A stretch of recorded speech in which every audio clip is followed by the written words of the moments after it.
Japan की राजनीति में एक नया इतिहास बन गया जब सनाए ताइकेची ने शीतकालीन चुनावों में अपनी पार्टी लिबरल डेमोक्रेटिक पार्टी को रिकॉर्ड तोड़ जीत दिलाते हुए देश की बागडोर संभाली। रविवार को हुए चुनावों के नतीजों में उनकी पार्टी ने ऐसी जीत दर्ज की जो अब तक किसी ने सोचा नहीं था।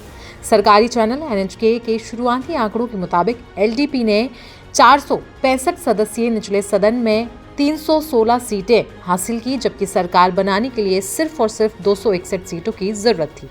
ये पार्टी के 1955 के गठन के बाद अब तक का सबसे बेहतरीन प्रदर्शन रहा। इससे पहले 1986 में पार्टी ने 300 सीटों का आंकड़ा छुआ था, लेकिन इस बार वो रिकॉर्ड भी टूट गया। वहीं पार्टी की सहयोगी जापान इनोवेशन पार्टी को 36 सीटें मिली, जिससे सत्तारूढ़ गठबंधन की कुल ताकत 352 सीटों तक पहुंच गई।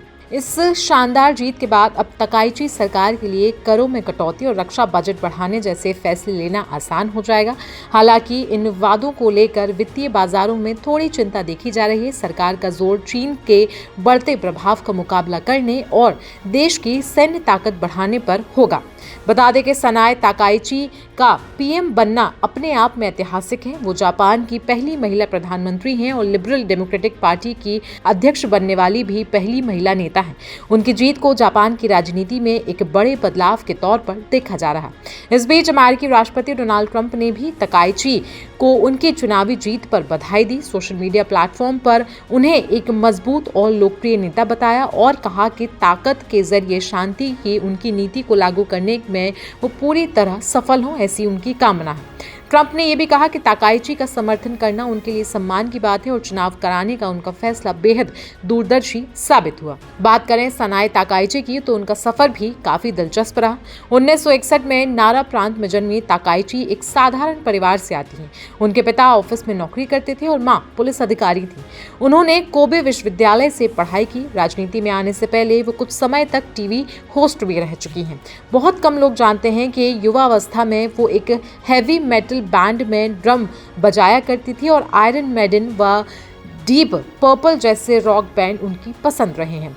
उन्होंने स्कूबा डाइविंग और तेज गाड़ियों का भी काफी ज्यादा शौक है। उनकी मशहूर टोयोटा सुप्रा कार आज नारा के एक म्यूजियम में रखी गई है। वहीं 1980 के दशक में अमेरिका और जापान के बीच व्यापार तनाव के दौरान उन्होंने अमेरिका जाकर वहां के एक सांसद के दफ्तर में काम किया ताकि जापान को लेकर अमेरिकी नजरिया समझ सकें।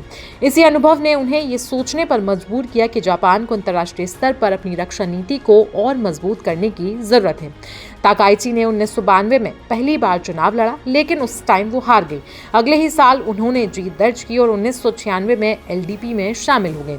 इसके बाद उन्होंने पीछे मुड़कर कभी नहीं देखा। वो अब तक 10 बार सांसद रह चुकी हैं और केवल एक बार चुनाव हारी हैं। अपने राजनीतिक करियर में उन्होंने आर्थिक सुरक्षा मंत्री, व्यापार और उद्योग राज्य मंत्री और तो और आंतरिक मामलों व संचार मंत्री जैसे कई सारे अहम पद भी संभाले हैं। पूर्व प्रधानमंत्री शिंजो आबे की करीबी माने जाने वाली ताकाइची एबेनॉमिक्स जैसी नीतियों की समर्थक हैं और तो और जिनमें सरकारी खर्च बढ़ाना, आसान मैट्रिक नीति और बड़े सुधार शामिल हैं। उनके सख्त रुख के कारण उन्हें अक्सर जापान की आयरन लेडी भी कहा जाता है। वो समलैंगिक विवाह का विरोध करती हैं, आव्रजन के मुद्दे पर कड़ा रुख रखती हैं और तो और मानती हैं कि शाही उत्तराधिकारी में पुरुषों को प्राथमिकता मिलनी चाहिए। चीन के मामले में भी उन्हें सख्त नेता माना जाता है। वो मजबूत सेना की समर्थक हैं, ताइवान में यथास्थिति बनाए रखने की बात करती हैं और तो और ताइपे का दौरा भी कई बार कर चुकी हैं।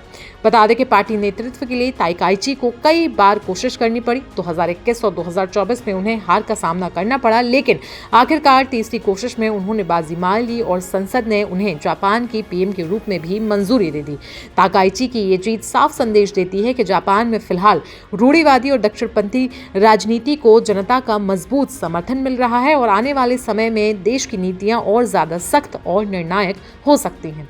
तो सनाए ताकाइची की इस बम्पर जीत पर आपकी राय क्या है? आप हमें कमेंट सेक्शन में जरूर बताएं। साथ ही साथ देश दुनिया की बाकी खबरों के लिए बने रहें हमारे साथ।